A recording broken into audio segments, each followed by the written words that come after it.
Kepada Yang Mulia Uskup Ruteng, melalui surat ini, dengan sukacita saya meminta Anda untuk mengumumkan kepada gereja terkasih di Ruteng bahwa Bapa Suci kita Paus Fransiskus telah mendirikan keuskupan baru Labuan Bajo, dan secara bersamaan telah mengangkat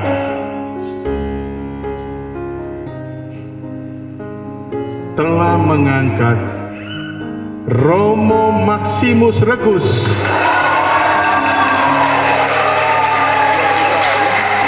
yang saat ini menjabat sebagai Rektor Unika Santo Paulus di Ruteng sebagai uskup pertama Labuan Bajo. Kabar gembira ini telah diterbitkan persisnya pada saat ini di Roma dan juga di seluruh dunia. Sambil menyampaikan dua keputusan kepausan ini, saya bergembira bersama Anda, bersama semua imam, biarawan dan biarawati, dan umat beriman dari Gereja Ruteng yang terhormat ini, yang telah menjadi ibu karena telah melahirkan gereja lokal yang baru. Saya mengundang Anda untuk mendoakan uskup terpilih demi keberhasilan pelayanan episkopalnya dan untuk seluruh kawanan domba Labuan Bajo yang akan dipercayakan kepada perlindungannya. Mohon terimalah Yang Mulia salam kasih persaudaraan saya, salam damai dalam Kristus. Kepada Yang Mulia kami minta untuk maju masuk.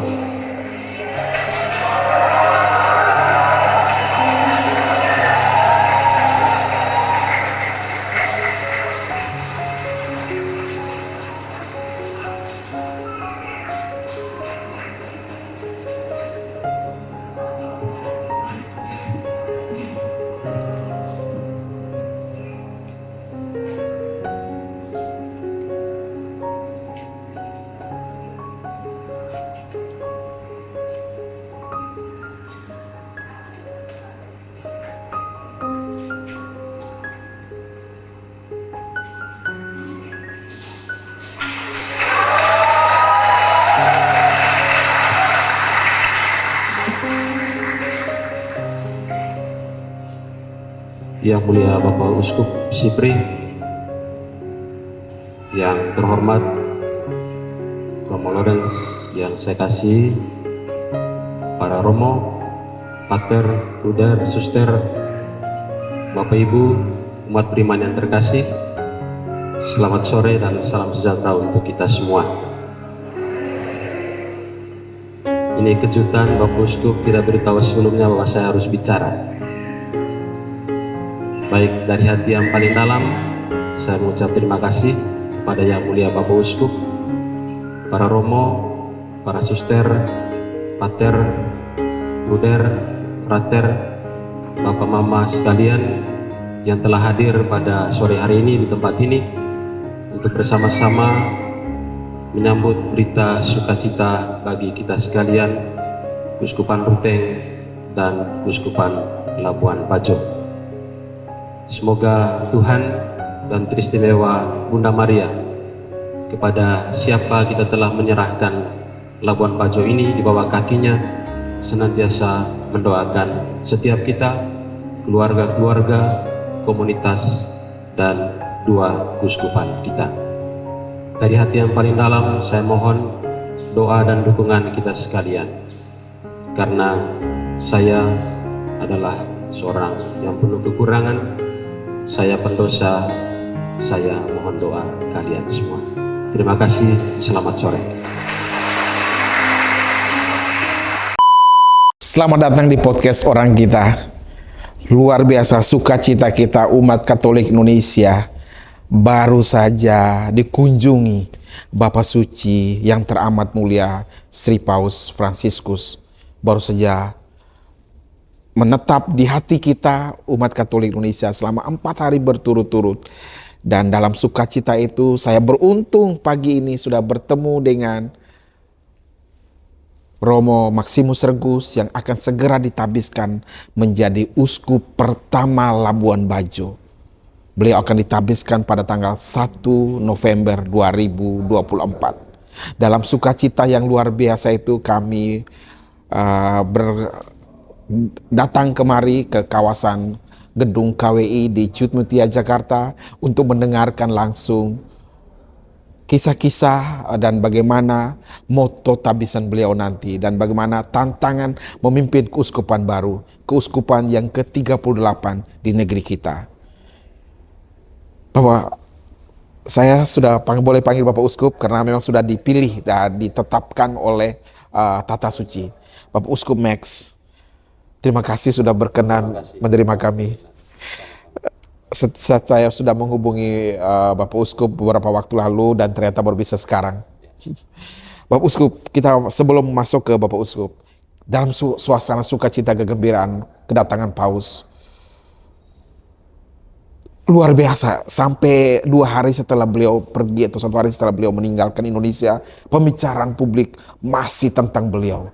Indonesia seakan tenggelam dalam cerita tentang Katolik, tentang kepausan, tentang hal-hal yang berkaitan dengan Katolik. Bagaimana tanggapan Bapak Uskup? Ya, saya pikir ini sebuah pengalaman spiritual yang luar biasa.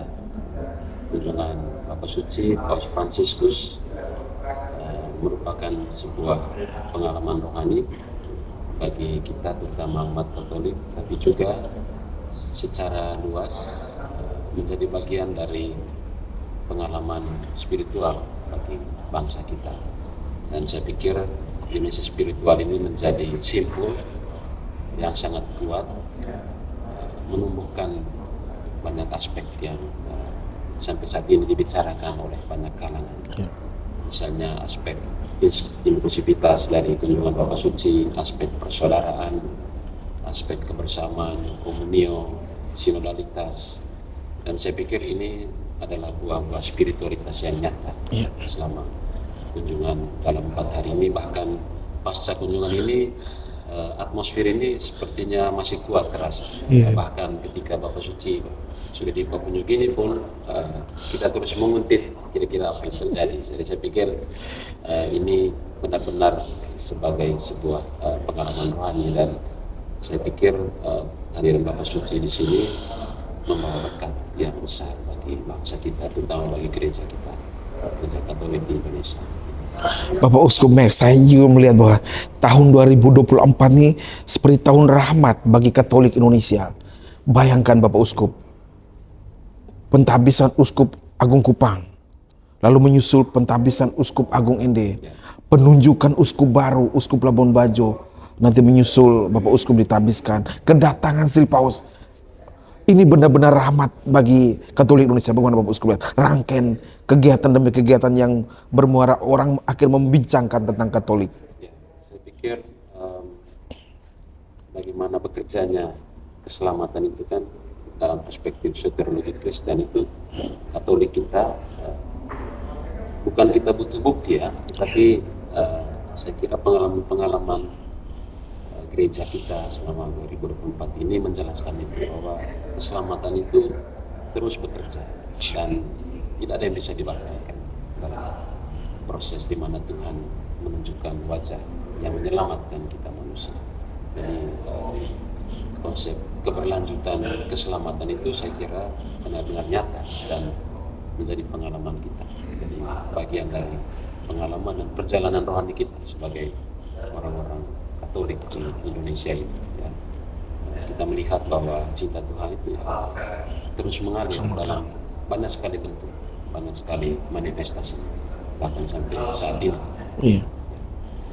Dan benar-benar kami sebagai umat Katolik itu kayak merasa blessed, terberkati sekali dalam rangkaian kegiatan demi kegiatan tersebut, Bapak Uskup. Iya, sebagaimana rahmat itu kan, kalau rahmat itu dalam perspektif yang mungkin secara pasif gitu ya kita terima, tapi secara aktif dia harus, rahmat itu mengerjakan sesuatu juga di dalam diri kita, dalam komunitas. Jadi saya kira setelah banyak berkat tadi yang katakan itu kita terima, di balik itu tanggung jawab dan panggilan yang mungkin lebih besar lagi yang harus kita kerjakan. Siap. Jadi dua sisi, Dua sisi benar. rahmat yang kita rasa nikmat terima ini dalam beberapa waktu ini, tapi di balik itu ada panggilan untuk mengerjakan sesuatu. Ada responsibilitasnya. Ada tanggung jawab yang harus kita tunjukkan sebagai orang yang sudah menerima rahmat. Siap. Tidak, rahmat itu akan diam, membeku, dan saya kira dia juga tidak berdaya. Tidak berdaya.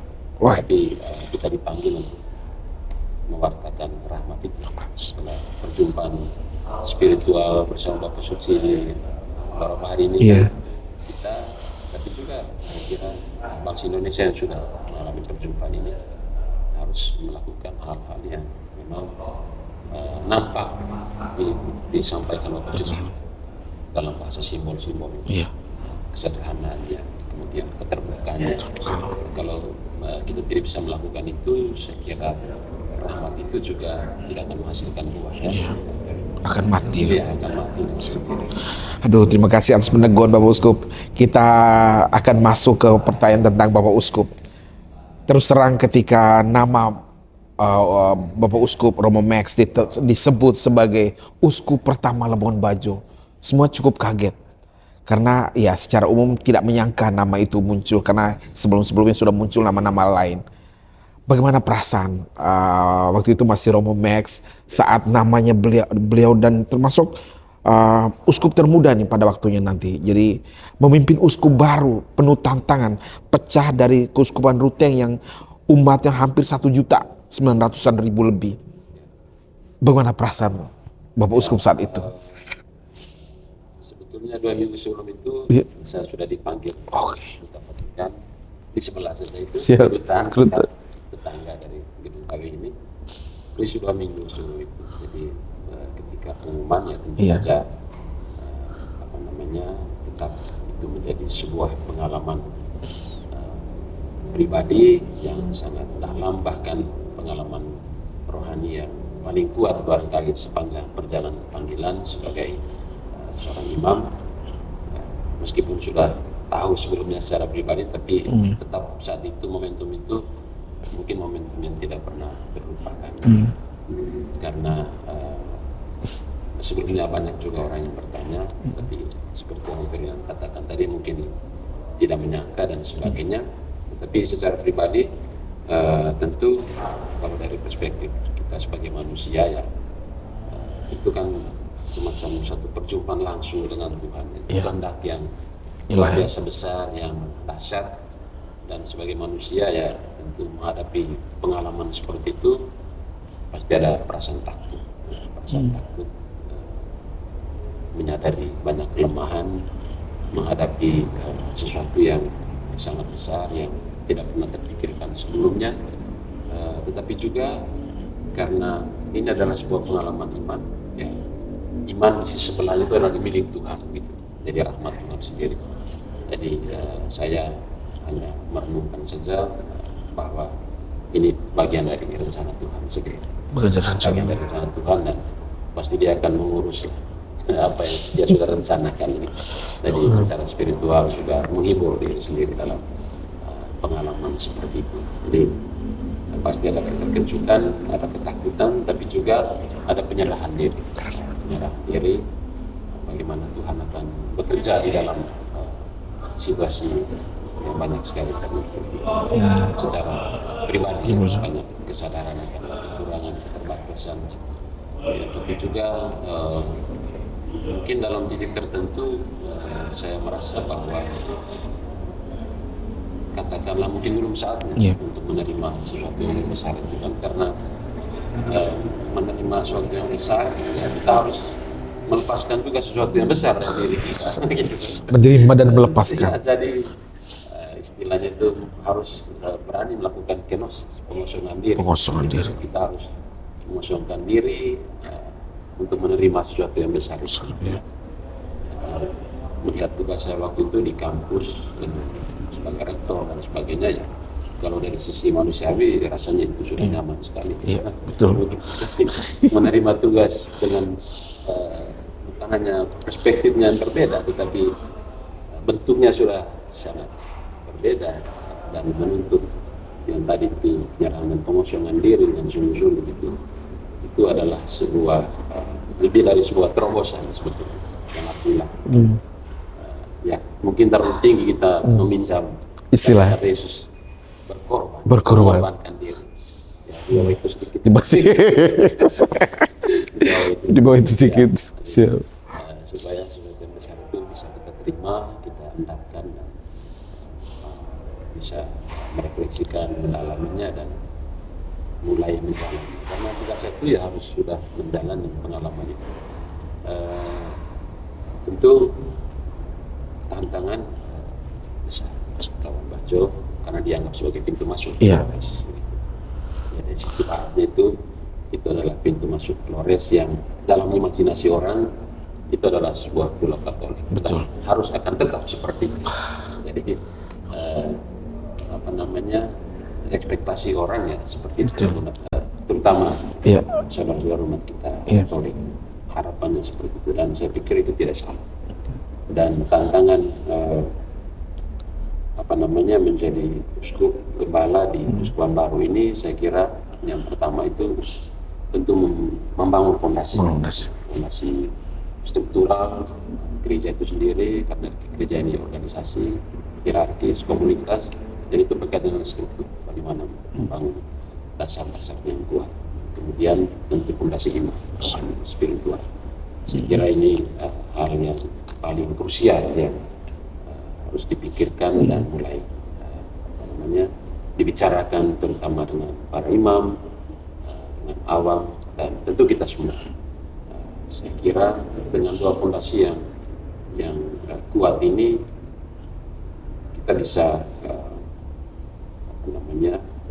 membangun harapan lah seperti itu, kira-kira bagaimana Uskupan Baru itu komunitas itu akan bertumbuh dan berkembang ke depan. Tapi saya kira peluang juga ada karena ini Uskupan Labuan Bajo ini adalah uskupan hybrid itu dalam konteks perkembangan baru pariwisata yang sangat masif, tapi sebagian juga dia adalah masyarakat agraris struktural. Jadi memang pariwisata membawa banyak sekali hal baru, tapi saya pikir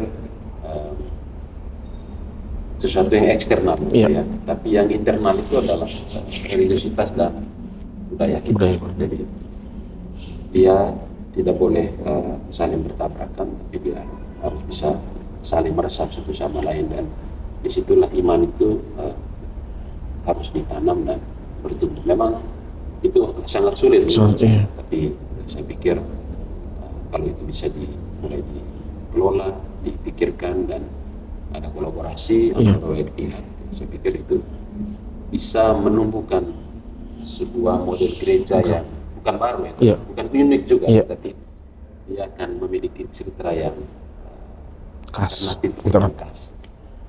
dari Uskupan Labuan Bajo. Memang harapannya seperti itu ya. Tapi kita akan lihat kira-kira bagaimana, tentu berjalan bersama Tuhan ya. Amin. Uskup pertama di Keuskupan yang ke-38 di Keuskupan yang Bapak Uskup sebut sebagai Keuskupan hybrid karena secara umum masyarakat yang masih agraris sebagian, tapi karena destinasi pariwisata premium menjadikan sebagian besar masyarakat kotanya bekerja di sektor pariwisata dan lain-lain. Bapak Uskup, statistika menunjukkan ini bakal uskup besar nih karena pecahan dari Keuskupan Ruteng. Bagaimana Bapak Uskup melihat data-data terkini terkait dengan Keuskupan Labuan Bajo, jumlah imamnya, para biarawan-biarawati dan secara umum gereja, dan yang kemudian menjadi kekuatan tadi, basis yang akan menjadi dasarnya Bapak Uskup? Saya pikir ini juga hal yang penting. Sampai sejauh ini kita masih membuat skema-skemanya, misalnya untuk personalia, kira-kira siapa saja imam yang akan berkarya di Labuan Bajo. Karena sebetulnya secara statistik kalau saya melihat tidak cukup banyak juga imam yang berasal dari Labuan Bajo, imam desa. Jadi kita masih akan dalam beberapa tahun ke depan itu masih terus akan berkolaborasi dengan Keuskupan Ruteng sebagai Keuskupan Indo. Tapi saya pikir ya sampai kapanpun tenaga pastoral tidak akan pernah cukup. Tidak akan pernah cukup ya. Hanya terus melimpah, panenan melimpah, pekerjaannya pasti akan jumlahnya tetap akan sedikit. Sedikit. Tapi kan itu tidak membatalkan buah yang banyak. Wih, keren. Tidak membatalkan buah yang banyak tadi. Buah yang banyak. Jadi, Iya. dalam kacamata kita manusia, sesedikit apapun pekerjaannya, panenannya itu tidak akan pernah berkurang. Jadi saya kira itu optimisme iman. Nah, berangkat dari situ tentu sebagai sebuah keuskupan, selain misalnya dari Iya. tenaga imam juga, imam diocesan, tentu ada juga imam tarekat. Sudah ada di sana jauh sebelumnya saudara-saudara kita, maksudnya imam SPD sebagai peletak dasar juga isu kita, Fransiskan, kemudian ada juga beberapa kongregasi yang baru, Salesian, Bosco, beberapa yang kami datang juga. Jadi saya sih tetap punya optimisme. Di luar itu tentu saya melihat awam kita itu menjadi kapital modal yang besar.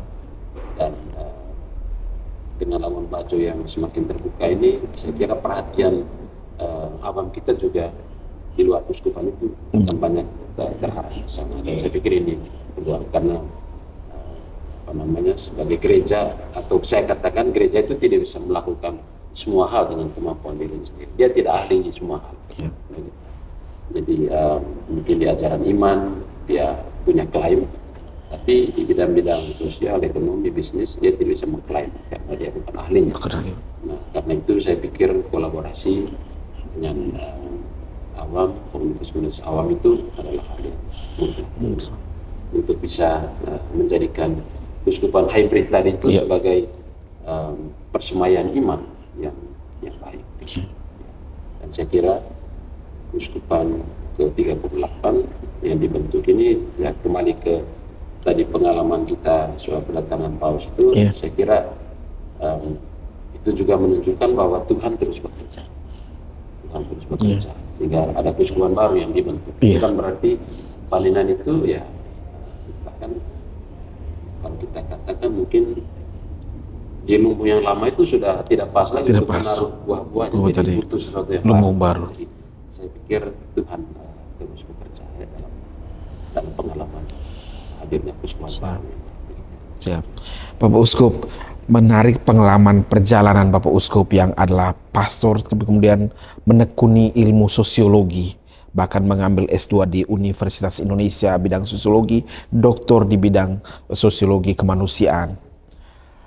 Apa yang Bapak Uskup nanti bisa bawa dengan perspektif keilmuan tadi untuk memimpin Keuskupan Labuan Bajo? Kira-kira yang mau dengan perspektif sosiologi kemanusiaan yang didapatkan selama bertahun-tahun sebagai imam dan kemudian sebagai pengajar dan lain-lain.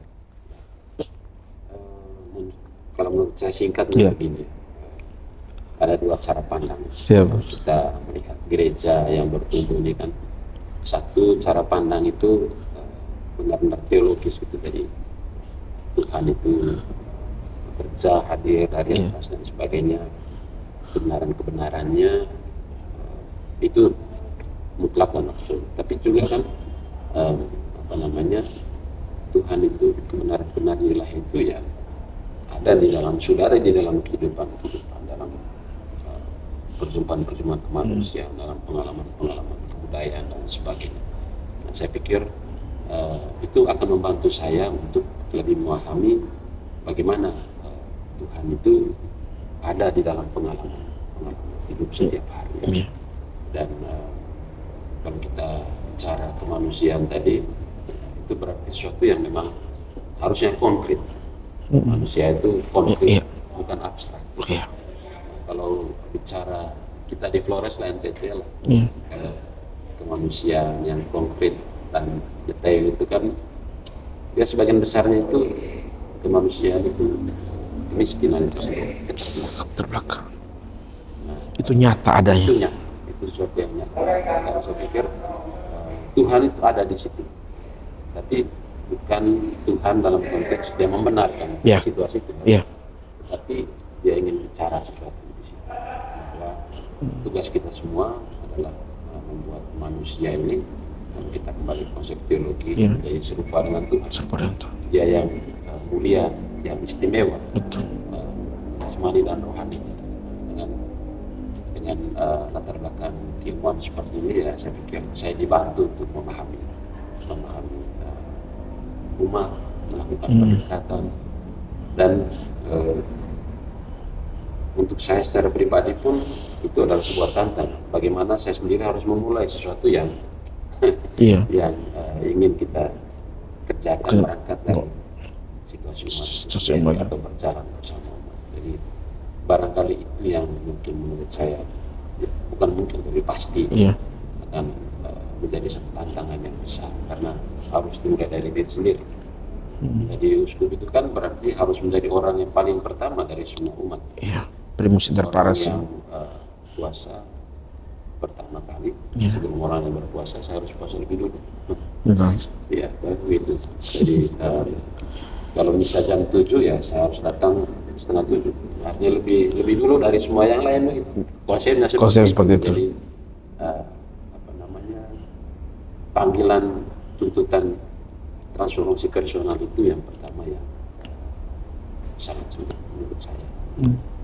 Dan kembali tadi mungkin dengan latar belakang ilmuwan seperti ini, saya bisa lebih memahami dinamika sosial dan sebagainya, dan untuk melihat kira-kira bagaimana Tuhan itu berbicara dan kehendaknya itu bagaimana bekerja di dalam pergumulan umat setiap hari. Dan lebih dari itu ya tentu secara pribadi harus memulai sesuatu yang transformatif. Saya ingin mengutip rencana moto Bapak Uskup nanti.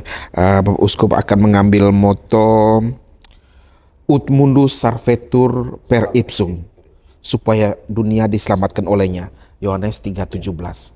Apa yang mendasari ini? Kutipan yang menarik dan kemudian akan menjadi apakah itu menjadi visi misi yang menjadi dasar? Tentu saja, tapi kami ingin mendengarkan mengapa moto itu yang diambil, Bapak Uskup. Saya melihat bahwa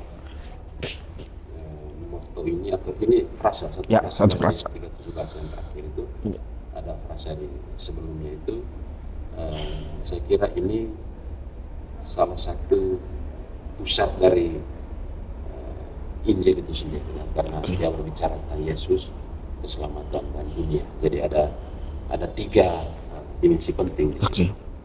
Yang pertama konsep keselamatan itu sendiri, keselamatan yang kita semua sudah tahu gitu ya, keselamatan seperti apa, keselamatan jasmani, rohani, surgawi, duniawi, kemudian kapan itu harus terjadi dan sebagainya.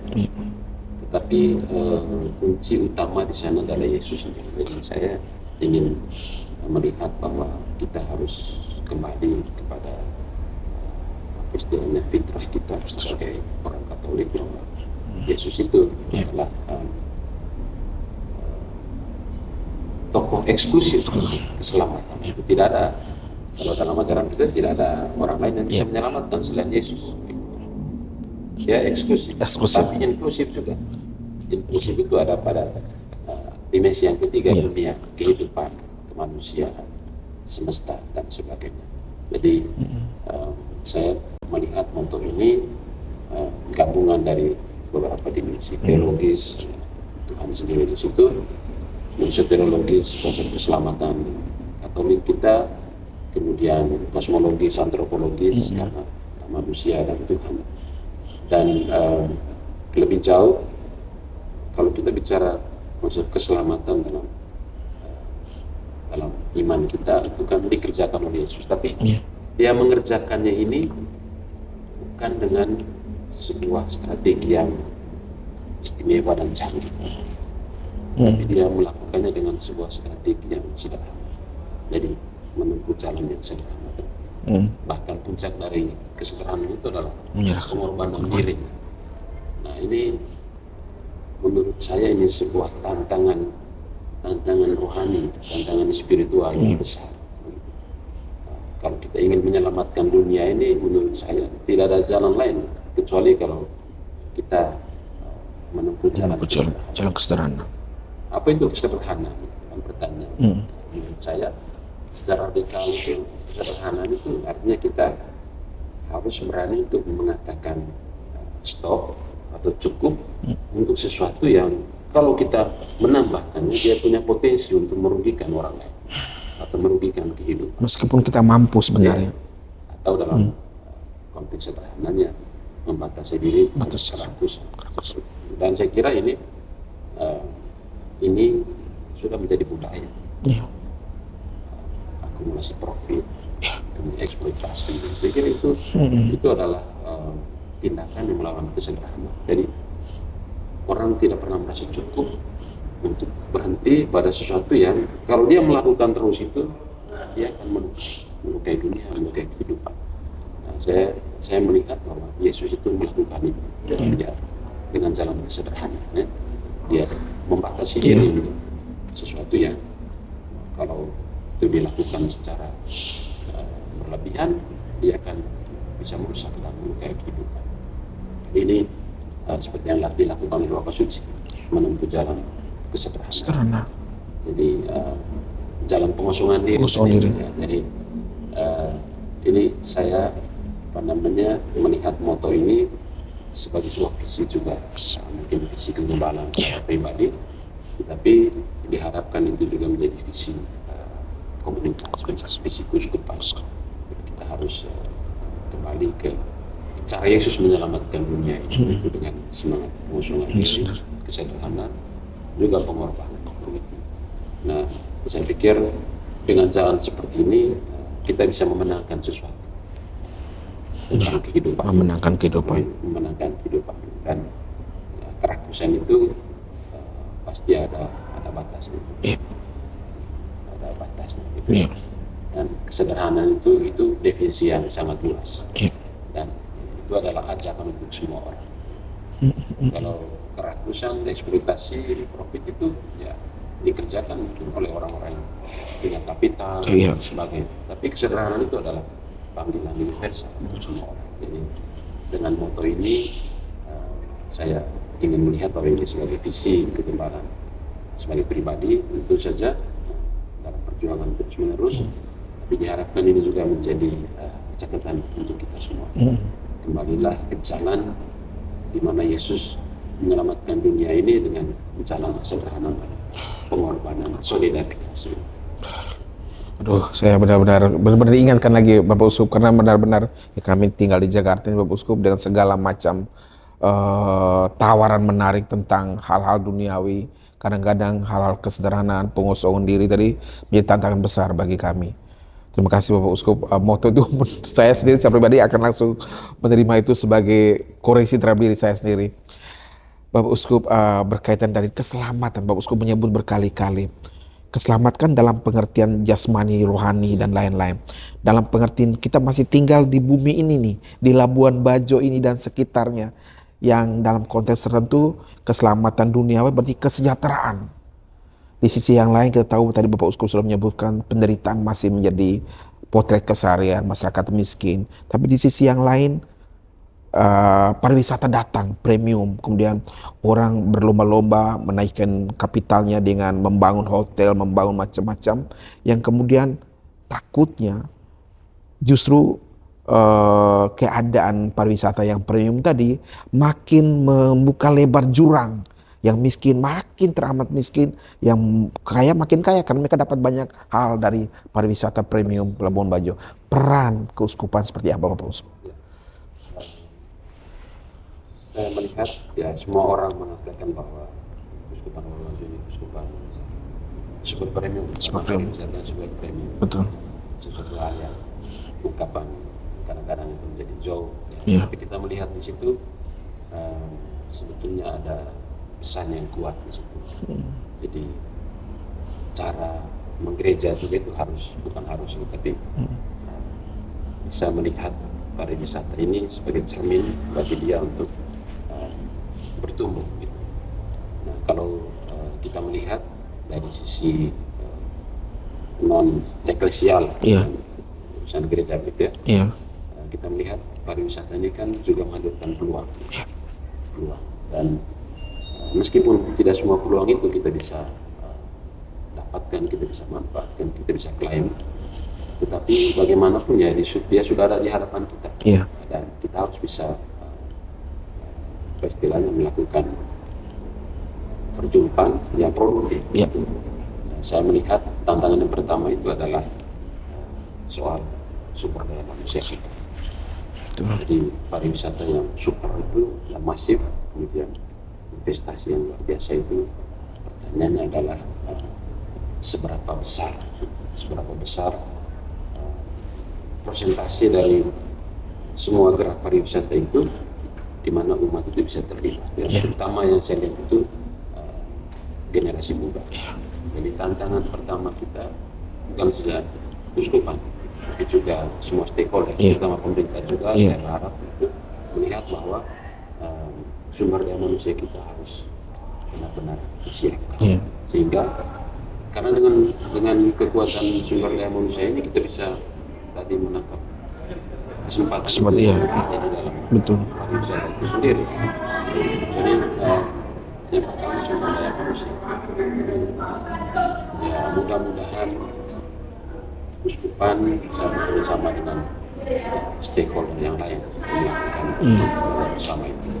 Yang kedua tentu saja mindset atau cara berpikir yang harus dirubah atau harus ditransformasi. Seperti saya bilang tadi, pariwisata datang, tetapi apakah budaya hidup kita itu akomodatif terhadap atau sebaliknya? Jangan sampai ini budayanya tourism, tetapi perubahan yang datang itu turisme pariwisata, tapi budaya kita itu budaya katakanlah agraris. Bagaimana membuat yang agraris ini bisa sejalan, punya dimensi turisme itu, dan seperti betul. Idealnya transformasi, tapi kan itu proses itu tidak semua bisa lakukan. Itu bisa dilakukan secara komunitas, bisa juga dilakukan secara struktural, bisa dilakukan juga secara personal. Tapi kita berharap kolaborasi keuskupan, paroki, stasi, biara-biara, komunitas, mudah-mudahan itu bisa dikerjakan. Karena kalau dua hal ini tidak bisa kita mulai, kita bisa lakukan, ya saya kira pariwisata itu sendiri tidak akan atau tidak secara optimal menjadi sumber yang Ferdinand katakan tadi, keselamatan manusia, kesejahteraan ekonomi dan sosial. Saya kira ini tantangan dan saya melihat ini sangat jelas tantangannya. Tapi apakah nanti bisa Uskup? bisa Amin. Itu berharap demikian. Proses. Bapak Uskup yang menarik nih Bapak Uskup, bahwa salah satu peran Uskup adalah sebagai magisterium, pengajar iman umat dan hal lain-lain. Dan yang menarik juga Bapak Uskup ini seorang pendidik, sempat jadi rektor, dalam perjalanan itu menjadi penulis buku cendekiawan lah dalam konteks kita orang sebagai umat Katolik Indonesia. Sebagai uskup nanti, peran magisterium nanti mau diwarnai seperti apa Bapak? Saya ingin, ini hal menarik bagi saya sih sebagai melihat orang yang punya kemampuan intelektual baik seperti Uskup Budi dan Uskup Max nih, akan menggunakan daya upaya segala itu untuk mengajarkan umatnya untuk hal seperti apa. Kami ingin dengar Bapak Uskup. Saya pikir tugas mengajar itu sebagai salah satu mandatori dari seorang gembala. Tentu pengajaran iman dan terutama dua hal ya, iman dan pelajaran sosial gereja itu menjadi dua keping, dua sisi dari satu keping. Jadi dia harus berjalan bersama dan seperti saya katakan tadi itu adalah sesuatu yang mandatori harus kita kerjakan. Hanya persoalannya adalah tentu kita tidak bisa melakukan sendiri, dan saya melihat banyak potensi kita yang sebetulnya bisa kita bukan manfaatkan, tapi kita bisa ajak, ya misalnya para katekis kita harus sekarang mulai bangkit. Dan kalau Keuskupan Labuan Bajo ini saya berpikir yang paling pertama adalah bagaimana mereka harus meresapi pengalaman sebagai keuskupan baru, karena selama ini bersama Keuskupan Ruteng. Nah, sekarang mereka harus sudah punya keuskupan sendiri, komunitas sendiri, dan mereka harus melakukan internalisasi. pengalaman berkeuskupan. Itu ajaran-ajaran iman, ya, saya pikir banyak mediumnya yang bisa kita manfaatkan melalui katekesi dan sebagainya, sesuatu yang klasik konvensional kita lakukan. Tentu dengan tantangan-tantangan baru ini kita harus mencari juga cara-cara yang lebih menarik begitu ya, terutama untuk segmen-segmen orang muda, generasi muda, anak-anak. Itu saya pikir itu menjadi PR lah untuk dipikirkan, untuk dikerjakan. Nah, kemudian dalam bidang ajaran sosial gereja, saya kira dalam konteks Labuan Bajo itu nilai-nilai solidaritas, kemudian kolaborasi dalam bahasa Bapak Suci, sinodalitas itu harus menjadi budaya. Jadi tidak hanya sekedar sebagai konsep itu, tapi harus menjadi budaya dan menjadi pengalaman hidup umat kita. Nah, jadi aspek pengajaran ini tentu sebagai keuskupan baru ini menjadi hal yang sangat vital. Barangkali nanti dengan para katekis dan kegiatan-kegiatan lain melalui medium-medium pastoral itu memang harus dimanfaatkan dengan baik. Gitu. Kemudian juga ya saya kira seluruh Flores itu kita semua ini mengenal Yesus, mengenal Kristus, keselamatan dan konsep itu. Tetapi pertanyaan kita adalah apakah iman kita itu sudah berakar? Jadi rootedness of faith, keberakaran iman. Saya kira itu menjadi pertanyaan. Nah, kalau kembali ke ajaran iman tadi itu, ajaran sosial gereja, saya kira muaranya ke situ. Bagaimana membuat iman itu berakar. Karena seperti pohon juga, hanya pohon yang berakar yang berbuah. Kalau dia tidak berakar dengan buah, dia tidak menghasilkan buah atau buahnya itu tidak sempurna. Begitu. Jadi saya pikir pengajaran iman, ajaran sosial gereja itu adalah prioritas utama dalam karya-karya saya sebagai uskup dan juga tentu teman-teman imam, katekis, ya orang-orang yang memang di dalam konsep kita mereka itulah yang bertanggung jawab untuk sustainabilitas iman dan kehidupan kita sebagai anggota kita. Rootedness of faith, keberakaran iman. Saya baru dengar istilah ini. Iman yang berakar sering dengar, tapi keberakaran iman itu saya dengar hal baik. Bapak Uskup, ini saya membayangkan Bapak Uskup nanti akan media digital kan tumbuh bagus sekarang, membayangkan generasi Z kita didekati, diajarin kuliah 1 bulanan dari Bapak Uskup melalui semacam podcast yang disiarkan kepada seluruh. Seperti itu bisa dipakai juga Bapak Uskup? Siap Bapak Uskup, karena saya pikir itu hal menarik karena anak-anak sekarang tuh pingin dengar, mereka udah jarang baca. Tentu pasti ada kita juga perlu melacak tema-tema pembicaraan di kalangan umat, gitu ya, anak-anak remaja, keluarga, generasi muda, karena pasti mereka punya tema-tema yang mereka perbincangan, diskusi dalam kehidupan sehari-hari. Dan saya pikir itu juga hal yang menarik supaya kita bisa menangkap apa harapan, apa tuntutan juga, bukan harapan tapi tuntutan juga yang harus kita kerjakan sebagai gereja. Satu lagi Bapak Uskup, soal Bapak Paus juga menegaskan soal bagaimana kita berbela rasa tidak hanya dengan sesama tapi juga dengan lingkungan.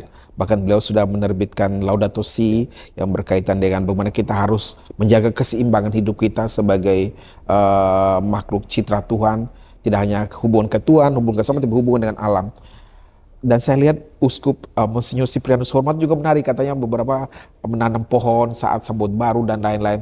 Seperti apa konsep Bapak Uskup Max nanti berkaitan dengan Laudato Si ajaran Paus? Ya, saya kira itu prinsip utama. Prinsip utama dimensi ekologis dari semua tindakan manusia itu harus ada di situ. Kalau di Keuskupan Ruteng ada yang disebut dengan pohon sakramen. Pohon sakramen. Yang sekarang sudah berjalan dari tahun pastoral yang kemarin, atau ya sampai tahun ini. Dan saya pikir itu satu budaya yang baik kalau kita kembangkan. Jadi dimensi ekologis itu menjadi penting. Dan saya kira di Labuan Bajo ini juga kan selalu orang katakan bahwa dimensi ekologi itu berkaitan misalnya dengan tambang dan sebagainya. Ya, itu benar, dan saya kira kita juga punya secara untuk mengoreksi itu.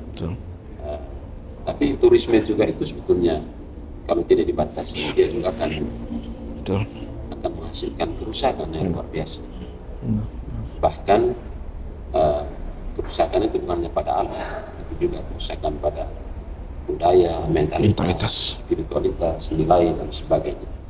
Nah, tapi kalau kita kembali ke dimensi ekologis, saya kira itu penting, dan memang kita berharap pemerintah, karena pemerintah yang punya otoritas, memang dia harus benar-benar bisa mengontrol model-model investasi yang memang tidak mengancam ekologi, atau dia dia harus punya regulasi, punya standar investasi yang tidak mengganggu, tapi juga dia harus bisa memberi kembali dari apa yang dia ambil dari alam. Jadi return investment. Jadi dia harus kalau bahasa ini perusahaan dengan CSR dan harus berani untuk memastikan bahwa tindakan-tindakan investasinya itu tidak berbahaya untuk ekologi, tapi dia juga harus bertanggung jawab untuk keberlanjutan. Saya kira untuk gereja ini prinsip yang tidak bisa ditawar-tawar. Karena bagi kita ekologi itu ya kehidupan itu sendiri, dan kalau kita tarik budaya kita di Flores, maka dia akan lebih kuat lagi. Karena ekologi itu berarti manusia itu sendiri. Manusia itu sendiri, dia cari makan di sawah, di ladang, di pinggir hutan, cari kayu dan sebagainya, itu adalah kehidupannya. Jadi kalau ekologi terganggu, berarti kehidupan itu terganggu. Gitu. Ya, saya kira Keuskupan Labuan Bajo dalam konteks ini, saya kira akan terus bersama dengan Keuskupan Ruteng untuk mengambil tindakan-tindakan yang perlu secara pastoral untuk mendukung perspektif ekologis ini dalam setiap tindakan kita secara internal maupun tindakan-tindakan sebagai manifestasi kebijakan-kebijakan publik, politik dan sebagainya. Bapak Uskup ingin banyak tanya lagi, tapi kami tahu Bapak Uskup nanti bakal ada agenda lagi. Satu closing statement Bapak Uskup mengajak hal apa yang perlu dilakukan oleh umat Keuskupan Labuan Bajo menuju ke 1 November tanggal pentampisan. Bapak Uskup, silakan Bapak Uskup. Saya kira hal yang paling penting adalah pembentukan Keuskupan Labuan Bajo ini membahasakan cinta Tuhan yang tidak pernah berhenti.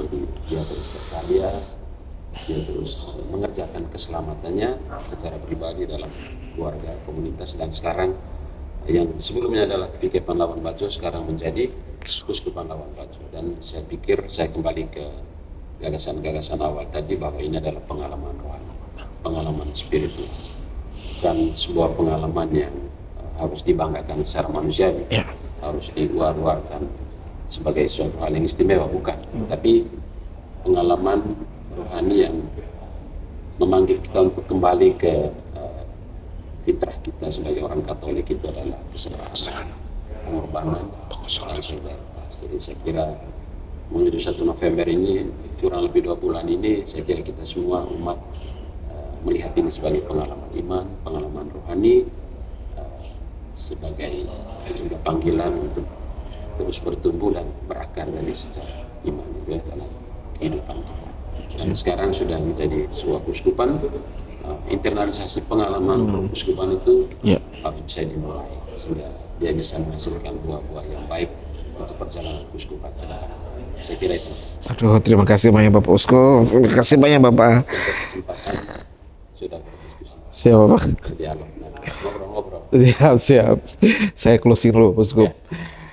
Demikian podcast orang kita luar biasa bersama Bapak Uskup Labuan Bajo, Uskup kita yang akan dilantik pada tanggal 1 November 2024. Jika tidak ada aral melintang, kami podcast orang kita juga akan hadir di sana merayakan sukacita kegembiraan sebagai keuskupan baru, keuskupan 38 di negeri kita Indonesia yang terus merayakan keberagaman, merayakan indahnya ciptaan Tuhan yang baru siap bersuka cita atas kehadiran Sri Paus Fransiskus. Salam sehat, sukses, dan salam hormat untuk Bapak Uskup Max. Semua tim. Terima kasih banyak. Tuhan Yesus memberkati. Bunda Maria mendoakan. Terima kasih. Ini kenangan. Ini trilogi dari Gramedia untuk menyambut Bapak Paus kemarin. Nanti kami berharap ada buku tentang penyambutan Sang Uskup. Karena Bapak Uskup ini juga menulis buku penyambut Uskup Ruteng dulu, Monsinyur Siprianus Hormat. Saya juga bawa 2 buku ini, yang ini juga menurut saya sih bagus. Kita dan Mereka, Agustinus Wibowo. Ini perjalanan beliau tentang memahami, beliau traveler. Terima kasih banyak. Siap Bapak Uskup. Buku yang penting. Siap Bapak Uskup. Nanti kalau ada buku-buku baru saya. Terima kasih. Iya. Siap Uskup.